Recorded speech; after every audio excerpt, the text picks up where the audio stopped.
मैं IITian राकेश सिंह आप सभी का स्वागत करता हूं बियॉन्ड एजुकेशन के आपके यूट्यूब चैनल पे। आज हम लोग इलेक्ट्रोस्टैटिक का लेक्चर 22 डिस्कस करने वाले हैं और इस लेक्चर में हम बात करने वाले हैं इलेक्ट्रिक फ्लक्स के बारे में। इसके पिछले लेक्चर तक हम लोगों ने न्यूमेरिकल डिस्कस कर लिया था, बहुत न्यूमेरिकल हम लोगों ने सॉल्व कर लिया है और आपको इसका असाइनमेंट भी दिया जा चुका है। असाइनमेंट जो आप लोगों को मिला है इसको हम लोग संडे के अपने लेक्चर में डिस्कस करेंगे। आज हम लोग डिस्कस करने वाले हैं इलेक्ट्रिक फ्लक्स। इसके बाद इलेक्ट्रिक पोटेंशियल के हमारे चैप्टर में 3 लेक्चर और आने वाले हैं जो कि बहुत ही ज़रूरी लेक्चर्स होंगे। आप लोग इस लेक्चर को बढ़िया से देखिएगा, समझिएगा और नोट्स ज़रूर बनाइएगा, क्योंकि ये यहाँ से इम्पॉर्टेंट पोर्शन, इम्पॉर्टेंट कंसेप्ट आपका स्टार्ट हो जाता है। इसके साथ ही साथ एक अनाउंसमेंट ये है कि जो बच्चे मुझे क्लास 12th के लिए फॉलो कर रहे हैं, बहुत ही जल्दी हम लोग क्लास 12th के लिए लाइव क्लासरूम लेकर के आ रहे हैं। जो बच्चे लाइव क्लास करना चाहते हैं वो मुझे मेरे व्हाट्सएप नंबर आपके डिस्क्रिप्शन बॉक्स में लिखा हुआ है, वहाँ जा कर के आप मुझे पर्सनल मैसेज कर सकते हैं, ताकि आपको जब लाइव क्लास हो तो उसका नोटिफिकेशन आपको पहले मिल जाए और आप लाइव क्लास को एंजॉय कर पाएँ। आज हम लोग बात करने वाले हैं बहुत ही इम्पॉर्टेंट टॉपिक की, जिसका नाम है इलेक्ट्रिक फ्लक्स। इलेक्ट्रिक फ्लक्स को पढ़ने से पहले कौन कौन सी चीज़ों को आपको जानना ज़रूरी है, तो मैं बता दूं कि सबसे पहले आपको जानना है इलेक्ट्रिक फील्ड इंटेंसिटी क्या होता है। अगर आपने इलेक्ट्रिक फील्ड और इलेक्ट्रिक फील्ड इंटेंसिटी नहीं देखा है, नहीं जानते हैं, तो हमारा लेक्चर हमारे चैनल पे अवेलेबल है। आप जाइए और जाकर के पहले इलेक्ट्रिक फील्ड इंटेंसिटी को बढ़िया से समझ लीजिए। दूसरा जो जरूरी चीज़ है वो है आपका एरिया वेक्टर। एरिया वेक्टर के ऊपर हम लोगों ने लाइव क्लास में डिस्कस कर लिया है कि एरिया वेक्टर क्या होता है। तो आइए इलेक्ट्रिक फील्ड इंटेंसिटी और एरिया वेक्टर के कंसेप्ट को इस्तेमाल करके हम पढ़ते हैं आपका जो कि है इलेक्ट्रिक फ्लक्स। देखिए, सबसे पहली चीज़ यहाँ पे अगर आप देखें तो मैंने बहुत ही सिंपल डिफिनीशन आपको लिखा हुआ है। क्या है वो डिफिनीशन? तो हम कहते हैं electric flux over an area, electric flux over an area in an electric field is a measure of electric line of forces crossing the area. अगर आप समझ पा रहे हैं तो क्या है, electric flux over an area in an electric field is a measure of the number of electric field lines crossing the area. जैसे आप कल्पना कीजिए कि कहीं पे देर are a large number of electric line, ठीक है, electric field line, there are a large number of electric field line, और उस इलेक्ट्रिक फील्ड लाइन में there is a small area. जैसे मान लो कि ये बाबू वो स्मॉल एरिया है, क्लियर है, ये स्मॉल एरिया है। इसका एरिया वेक्टर ये होगा विच इज द आउटवर्ड, ठीक है, नॉर्मल होगा, आउटवर्ड द प्लेन होगा, क्लियर है। सो ये इसका एरिया वेक्टर है। तो इस एरिया वेक्टर को कितने इलेक्ट्रिक लाइन ऑफ फोर्सेस एक इलेक्ट्रिक फील्ड में क्रॉस कर रहे हैं, इसी का मेजर इलेक्ट्रिक फ्लक्स कहलाता है। फिर से मैं रिपीट कर दूं, जैसे आप इमेजिन कीजिए कि यहां से इलेक्ट्रिक लाइन ऑफ फोर्सेस ऐसे आ रहे हैं, ढेर सारे इलेक्ट्रिक लाइन ऑफ फोर्सेस इस तरह से आ रहे हैं। तो यहां पे क्या होगा कि इलेक्ट्रिक लाइन, कितने नंबर ऑफ इलेक्ट्रिक लाइन इस एरिया वेक्टर को, इस एरिया एलिमेंट को क्रॉस कर रहा है, इसी का मेजर इलेक्ट्रिक फ्लक्स कहलाता है। क्लियर है? आ रही बात समझ में? तो चलिए आगे बढ़ते हैं हम लोग। हम जानते हैं, we know that number of electric field line crossing a unit area placed normal to the field at a point is a measure of strength of electric field at that point। कहने का मतलब कि number of electric field line जो कि cross कर रहा है एक यूनिट एरिया को, placed normal to the field at a point is the measure of strength of electric field at that point। यहां पे आप देखो कि जैसे बाबू ये जो आप ब्लू कलर के मार्कर से देख रहे हो, ये कोई एरिया है जिसका एरिया वेक्टर जो है वो इस एरो से दिखाया हुआ है, ठीक है, ये इसका एरिया वेक्टर है। क्लियर है? सो यहां पे आप देख पा रहे होंगे कि देयर इज 1 2 3 4 एंड 5, 5 लाइन है।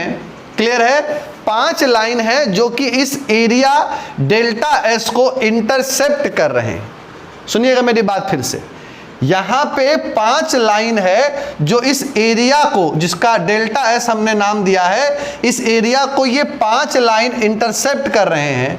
क्लियर है? सो ये जो 5 लाइन इंटरसेप्ट कर रहे हैं इस एरिया को, this is called electric flux, number of electric line of forces crossing per unit cross sectional area. Clear है?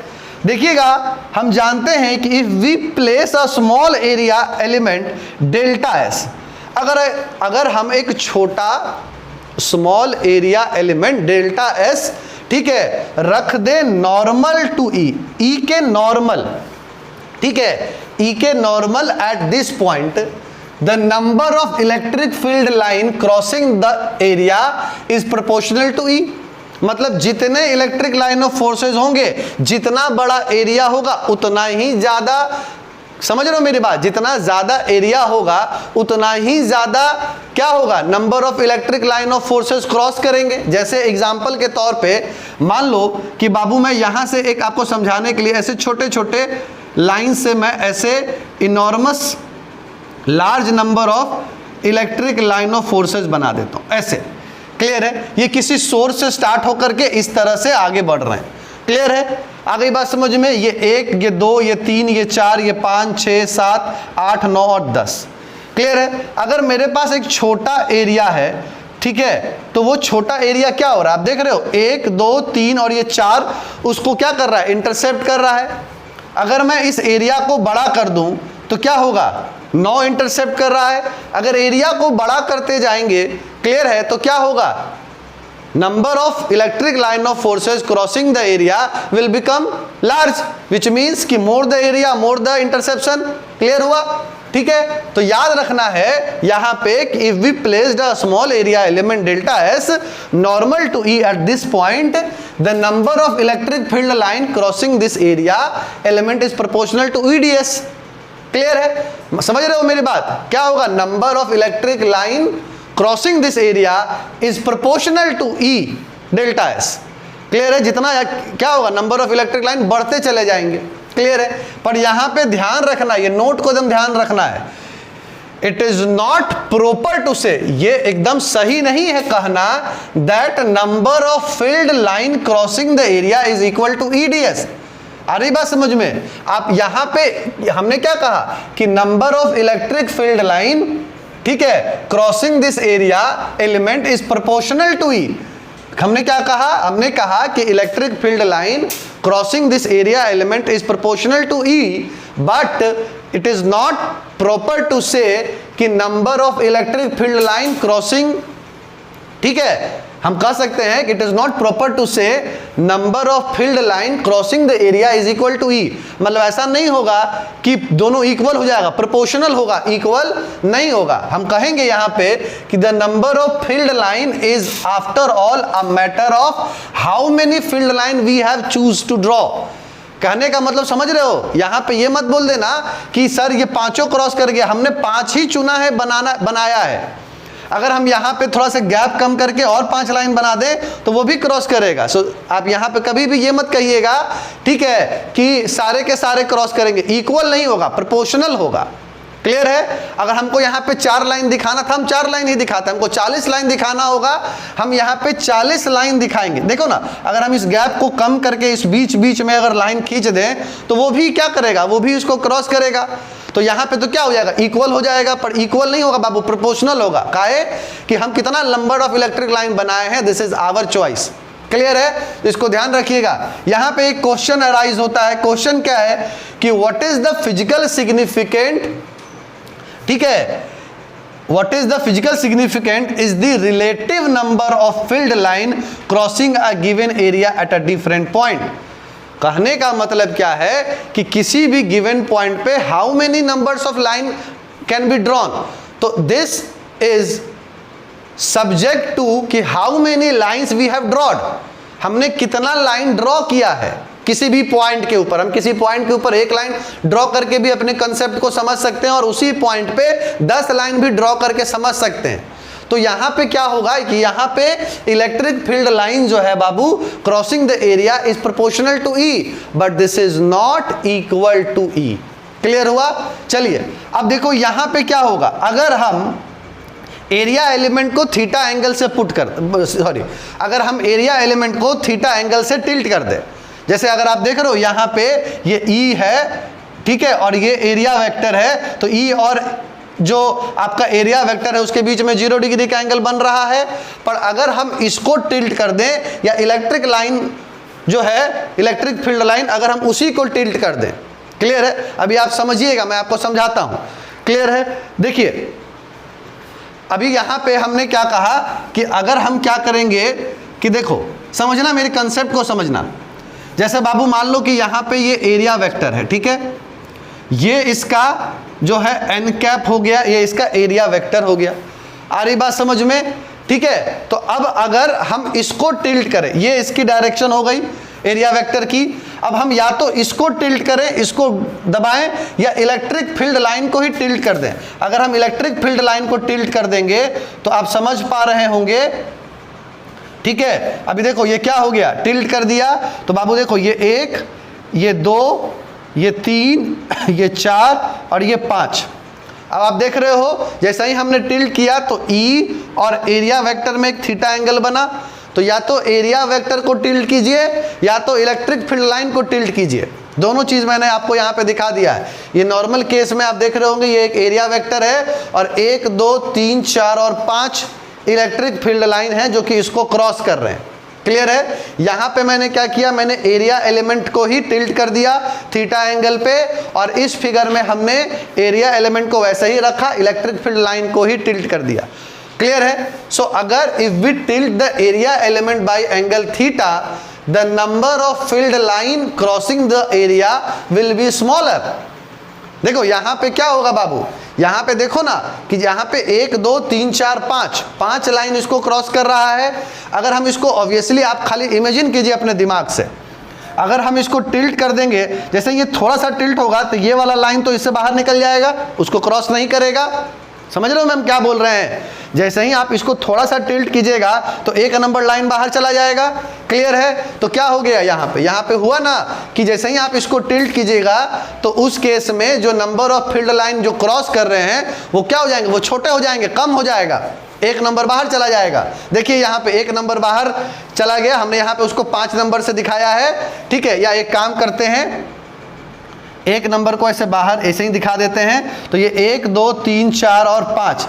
तो आप देखिएगा कि 1 नंबर बाबू बाहर चल गया है, 1 नंबर इस एरिया एलिमेंट को क्रॉस नहीं कर रहा है, पर 2, 3, 4 और 5 इसको क्रॉस कर रहा है। यहाँ पे अगर आप देखिए तो जैसे ही हमने इलेक्ट्रिक फील्ड को टिल्ट किया, इलेक्ट्रिक फील्ड लाइन को टिल्ट किया, तो 1, 2, 3, 4 क्रॉस कर रहा है, 5 बाहर चला गया। समझ रहे हो मेरी बात को? तो अगर हम टिल्ट करेंगे एरिया एलिमेंट को थीटा एंगल से तो number of field line crossing the area will smaller, कम जाएगा। जब ऐसे रहेगा इस केस में मैक्सिमम रहेगा, जैसे ही आप टिल्ट करना स्टार्ट करोगे, जितना टिल्ट करोगे उतना ही बाहर चला जाएगा। देखो अगर इसको थोड़ा सा यहाँ से और अगर टिल्ट कर दो तो फिर 2 नंबर भी बाहर चला जाएगा, और टिल्ट करो 3 नंबर बाहर चला जाएगा। समझ पा रहे होंगे? नहीं समझ पा रहे हैं तो आप इस कॉपी से देखिए।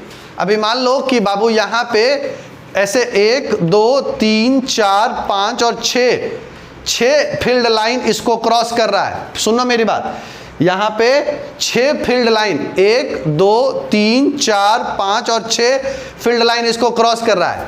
अगर हम इसको यहाँ से ऐसे टिल्ट करें तो देखो ये वाला लाइन तो बाहर निकल गया। सुनना मेरी बात, ये वाला पहला लाइन है, ये इसको क्रॉस कर रहा है, ये दूसरा, ये तीसरा, ये चौथा, ये 5वां, ये 6ठा।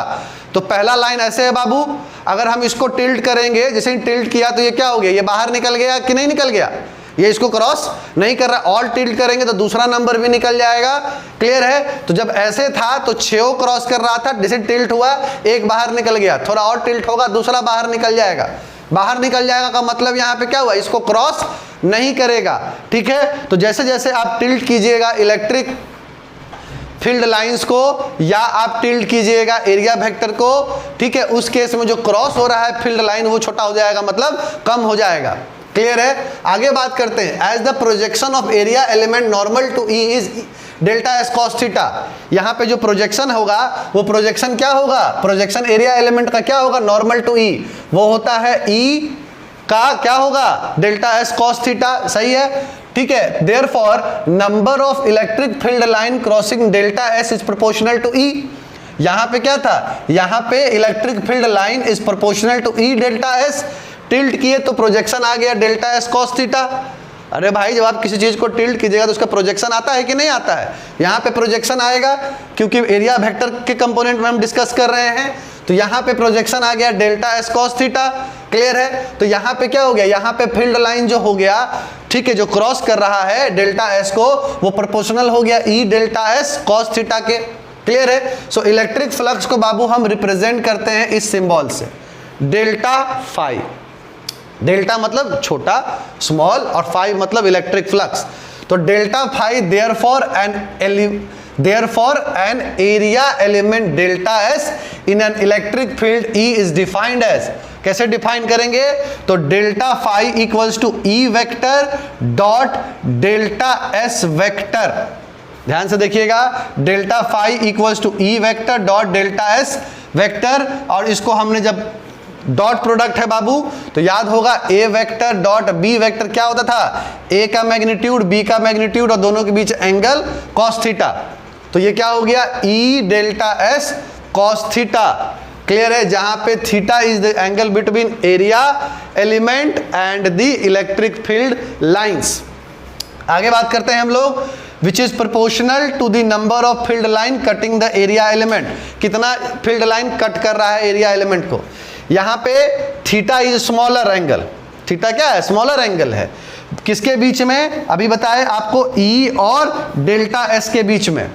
यहाँ पे थीटा क्या है, स्मॉलर एंगल है, किसके बीच में, एरिया के बीच में, एरिया एलिमेंट के बीच में और इलेक्ट्रिक फील्ड लाइन के बीच में, फॉर अ क्लोज सरफेस। ठीक है, सरफेस क्लोज्ड है। ठीक है, delta theta theta is the angle between E and outward normal to the area element. Outward normal, ये आप देख रहे हो, these are all outward normal. Clear है? आउटवर्ड नॉर्मल याद रखना है। अब यहाँ पे delta phi is equal to E vector dot delta S vector, जिसको आप लिखेंगे E delta S cos theta. E delta S cos theta का क्या होता है, ई टाइम्स, देखिए ई मल्टीप्लाई है तो ई टाइम्स, और ये क्या है, projection of area normal to E. देखिए यहाँ पे डेल्टा एस कॉस थीटा क्या है, projection of area element normal to E. फिर से सुनिए, डेल्टा एस क्या है, तो projection of E element normal to E. तो यहाँ पे ये जो लिखा हुआ है ई और ब्रैकेट में डेल्टा एस कॉस थीटा, तो E times the projection of area normal to E. इसी को ऐसे भी लिख सकते हैं कि delta phi equals to E vector dot D S. ठीक है, वेक्टर जिसको हम लिखेंगे ई, और जैसे ये कॉस यहाँ पे डेल्टा एस के साथ में था तो हमने ई कॉस को एक जगह लिखा और डेल्टा एस कर दिया। इसको पढ़ेंगे, अब देखो जैसे ही क्या हो गया, ई कॉस, जैसे ई कॉस लग गया तो कंपोनेंट हो गया, तो हम लिखेंगे component of E along normal to the area element times. समझो मेरी बात, ये क्या हो गया, component of E along normal to the area element times magnitude of area element. This is your magnitude of area element and this is component of E along normal to the area element times. Clear है? आगे बात समझ में, मतलब E cos theta को delta S जो कि magnitude है एरिया एलिमेंट है उससे इसको मल्टीप्लाई कर दी। क्लियर है? अब आप यहाँ पे देख पा रहे होंगे कि delta phi equals to E dot D S, और हम बता चुके हैं कि डॉट प्रोडक्ट मतलब स्केलर होता है। इसका मतलब जो है कि यहाँ पे जो फ्लक्स है वो एक स्केलर क्वांटिटी है। ठीक है, समझ पा रहे हैं? इसको नोट कीजिए और आगे फिर डिस्कस करते हैं। आगे हम लोग बढ़ते हैं। ठीक है, तो अभी देखो बाबू क्या आया, हम लोग का हम लोग का डेल्टा फाई जो था वो आया ई vector dot delta S vector, जिसको अभी हम लोग लिखे ई delta S cos theta. Delta S cos theta क्या था? प्रोजेक्शन, ठीक है, किसका? एरिया का। और इसी को हम लोग delta phi equals to E vector dot delta S लिखे, और इसको हम लोग ऐसे लिखे थे, कंपोनेंट ऑफ ई। आ गई बात समझ में? चलो अब देखो यहां पे कि ये तो स्मॉल निकला, अगर हमको टोटल फ्लक्स निकालना होगा over the entire close surface, समझो मेरी बात, ये तो हमने क्या एक पॉइंट पे निकाला, एक छोटा सा एरिया एलिमेंट के लिए निकाला, बट अगर हमको निकालना हो फॉर द इंटायर सरफेस, ठीक है, तो हम क्या करेंगे, हमको सब हर एक पॉइंट का निकाल के हमको समेशन करना होगा। तो हम यहां पे क्या लिख सकते हैं कि डेल्टा फाई मतलब टोटल फाई, टोटल फाई मतलब टोटल इलेक्ट्रिक फ्लक्स, ठीक है। सो देखोगे कि phi is equal to summation E vector dot delta S vector. आ गई बात समझ में? जिसको हम E delta S cos theta या summation E cos theta delta x, दोनों में से कोई एक चीज लिख सकते हैं। क्लियर है?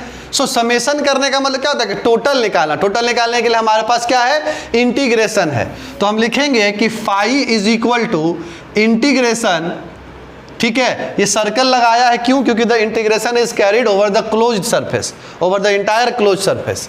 क्लियर है? और वो हो जाएगा ई, ठीक है, vector dot delta S vector, जिसको आप लिख सकते हो इस तरह से, ठीक है, E D S cos theta. Clear है? अब देखिए यहां पे अगर पहला केस वन समझिएगा ध्यान से, केस वन में अगर थीटा की वैल्यू 0 डिग्री हो गई, क्लियर है, सुनिएगा मेरी बात, अगर थीटा की वैल्यू 0 डिग्री हो गई, क्लियर है, तो क्या होगा समझना है आपको फिगर से।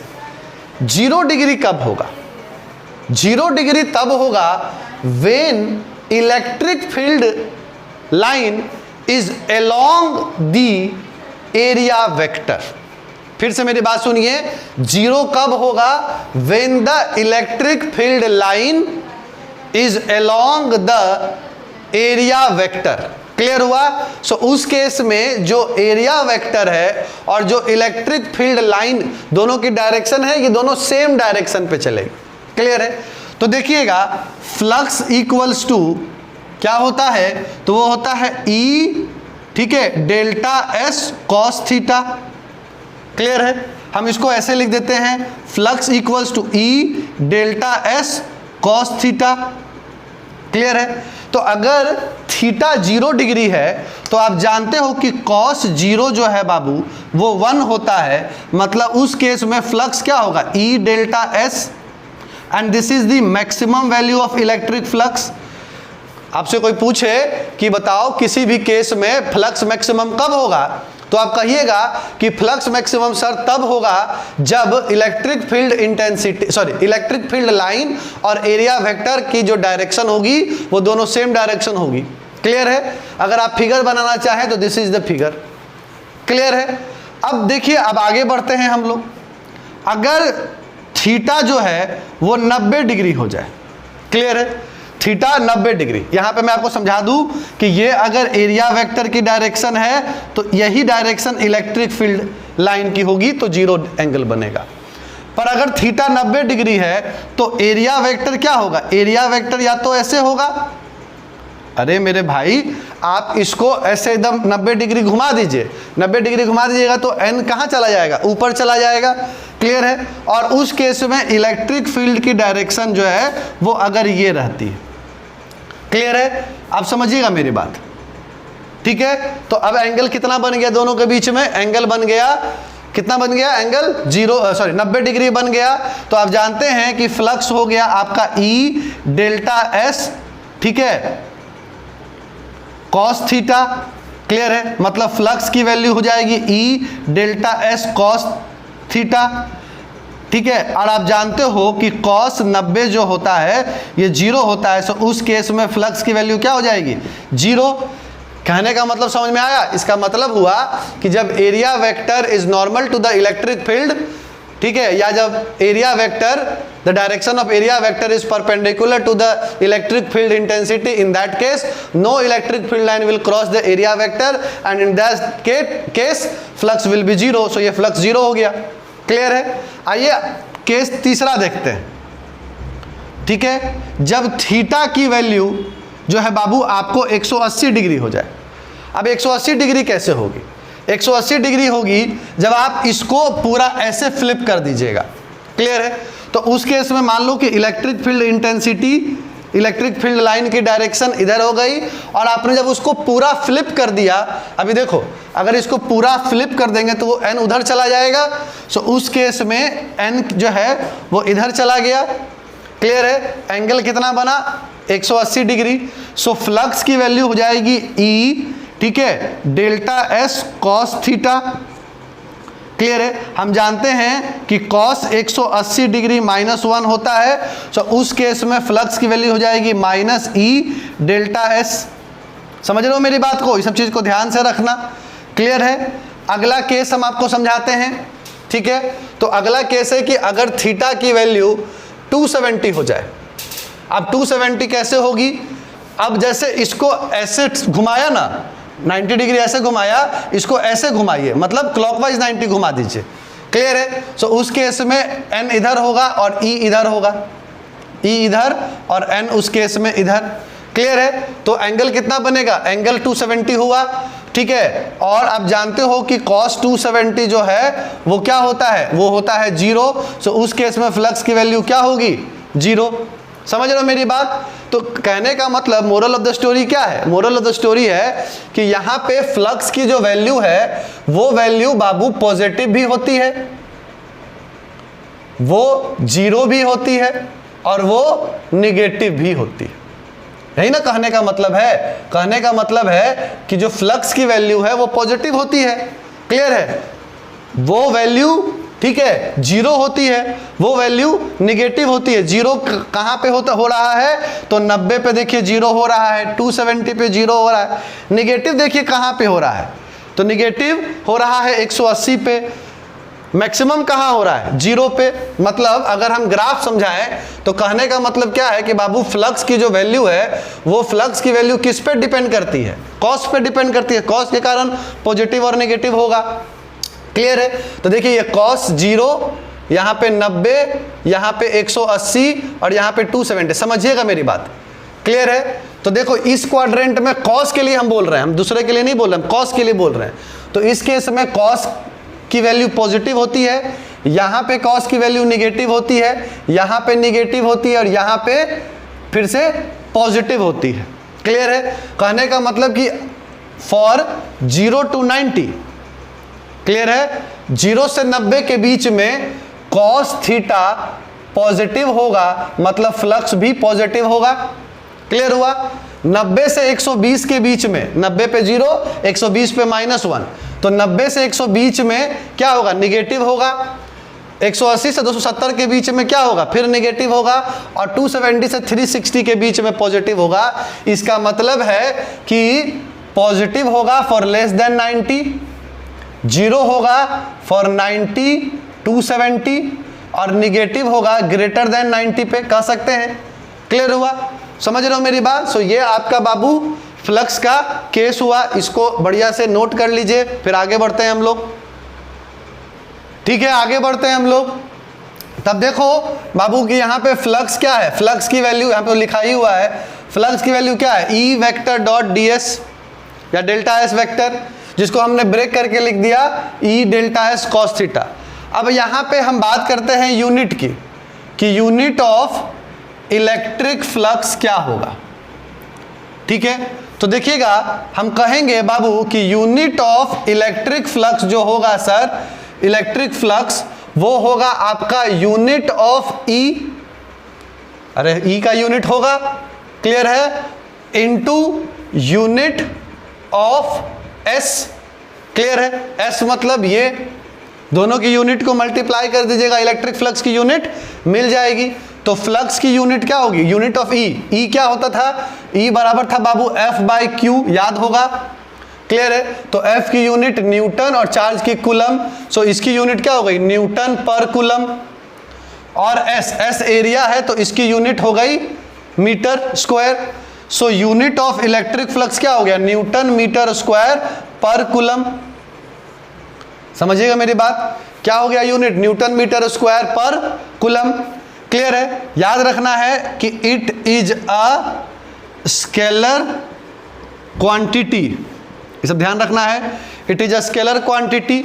अगर डायमेंशन की बात करो तो डायमेंशन ऑफ इलेक्ट्रिक फ्लक्स, ठीक है? सो इलेक्ट्रिक फ्लक्स का डायमेंशन क्या होगा? तो देखिए बाबू, डायमेंशन निकालना है तो सिंपल यहां से ध्यान दो, क्लियर है? देखो ध्यान से, फ्लक्स क्या हो रहा है? ई डेल्टा एस, ठीक है? तो अगर डायमेंशन की बात करोगे तो डायमेंशन निकालना है तो एफ क्यू और एस मतलब एरिया। यहां पे आपको डायमेंशन निकालना है तो फोर्स का, चार्ज का और एरिया का डायमेंशन आप जो है सही तरीके से लिख दीजिएगा, आपको मिल जाएगा। तो फोर्स का डायमेंशन क्या होता है? M L T minus two, clear है? उसके बाद अपॉन में चार्ज है, क्या होता है dimension? A T minus one, clear है? इधर बाबू क्या है? एरिया। एरिया का डायमेंशन क्या होता है? L square. समझ में आ गया? ठीक है, तो ये डायमेंशन हो गया किसका? फ्लक्स का, क्लियर है? अभी देखिए बढ़िया से सॉल्व कीजिएगा। देखो इससे ये कट जाएगा, -1 बचेगा, तो ये क्या हो जाएगा? एम एल, देखो ये 1 है, ये 2 है, क्यूब हो गया, ठीक है? ए ऊपर जाएगा, इनवर्स हो जाएगा, मतलब -1 हो जाएगा, और टी -1। समझ में आ गया? सो ये आपका हो गया डायमेंशन किसका? इलेक्ट्रिक फ्लक्स का। क्या हो गया? एम, ठीक है, एल क्यूब, ए का पावर -1, टी का पावर -1, ये आपका हो गया डायमेंशन, क्लियर है? एक और पॉइंट मैं आपको यहां पे लिख देता हूं, वो क्या है कि the value of flux can be positive, zero और निगेटिव, ये ध्यान रखना है।